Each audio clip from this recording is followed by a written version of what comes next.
American immigration. Our curriculum is based off of three key readings. One is a complex modern history book of sorts.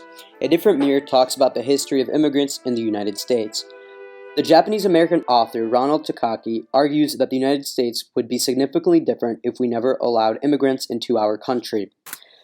The Tortilla Curtain, written by T.C. Boyle, is a short story written about the struggles that illegal immigrants face in the United States. Lastly, we have an author named Gish Jen. Gish is the author of a short story named In the American Society. In her short, she expresses the struggles that her family goes through as Asian immigrants. A Different Mirror, The Tortilla Curtain, and In the American Society all present a unique perspective at what it means to be an American. A Different Mirror is already in the American Studies curriculum as it provides general history about American immigrants. However, it fails to provide a first perspective viewpoint on the experience of American immigrants. The Tortilla Curtain and In the American Society provide personal stories that allow the students to see into the lives of immigrants.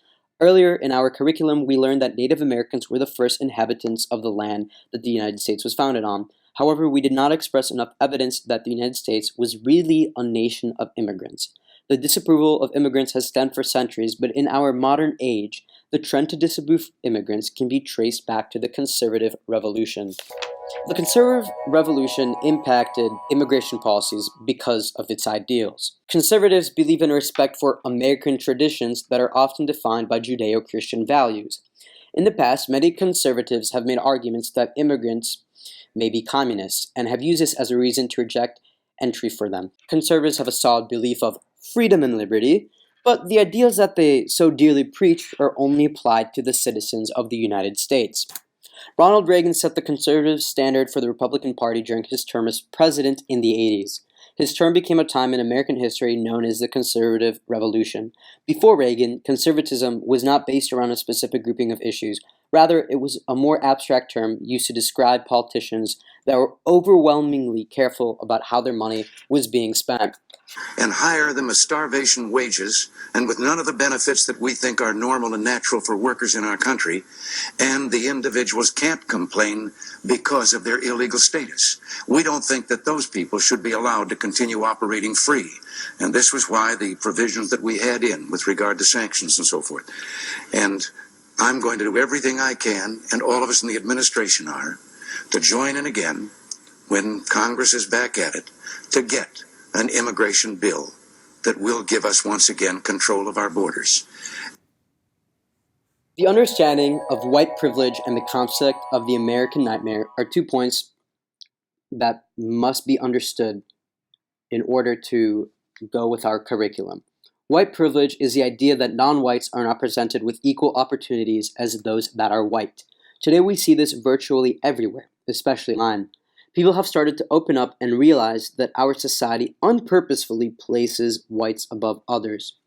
I always like to use the example of misappropriation of funds within the public schooling system.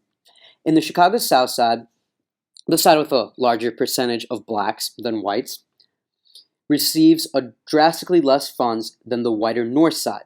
People are bringing out white privilege all over social media. The most common group to refer to this term is the hashtag Black Lives Matter movement. The American nightmare is a term that is based off the American dream. Immigrants come to America thinking that they will live the American dream, but this is only true for the wealthy. The American nightmare is pretty much the exact opposite of the American dream. The American nightmare is a reality that immigrants face inside the United States when they realize they will live in poor conditions. Tortilla Curtain is an extreme example of this phenomenon. The Tortilla Curtain addresses issues of illegal immigration from 2 points of view. The story is about a white man, Delaney, who drives down a canyon road and hits an illegal Mexican immigrant who's named Candido. Delaney gives the man that he almost killed $20 and goes into shock.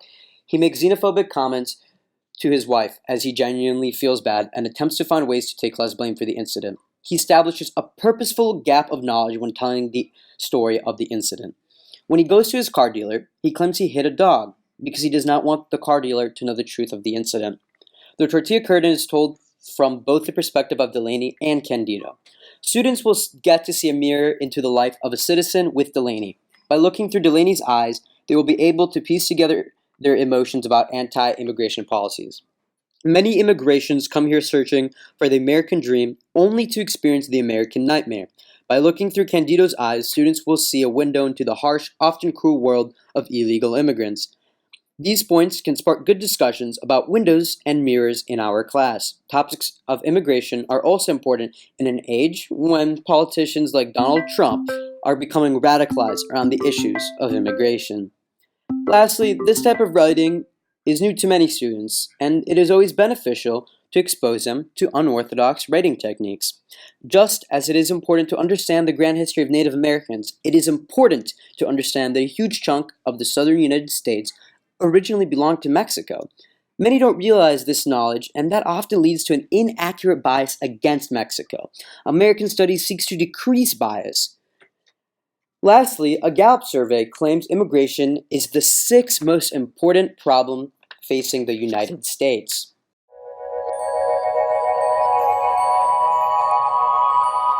So in The American Society is a story about a family of Chinese immigrants that own a pancake house. The story speaks about the endless cycles of illegal immigration and labor.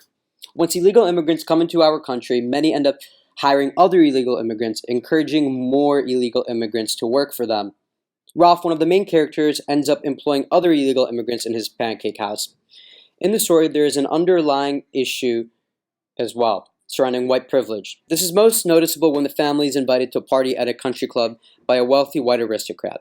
Mrs. Lardner, who attempts to make her invitation sound welcoming, but in reality uses it as a chance for her to manipulate the Chinese family into becoming servants for the night, without pay. Mrs. Lardner knows the gens are Chinese immigrants that are seeking integration into American society. She abuses her white privilege by telling the Gen family that they will be enjoying the party as guests, when in reality they will function as unpaid labor. The story also distinguishes important differences between first-generation and second-generation immigrants. First-generation immigrants are usually confused parents that move to the United States in search of a better life for their children.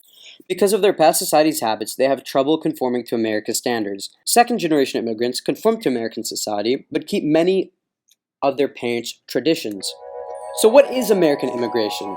To summarize our four main ideas, we have white privilege, survival in the American nightmare, the conservative revolution, and stories of immigration that we covered. All of these make up our lesson on American immigration.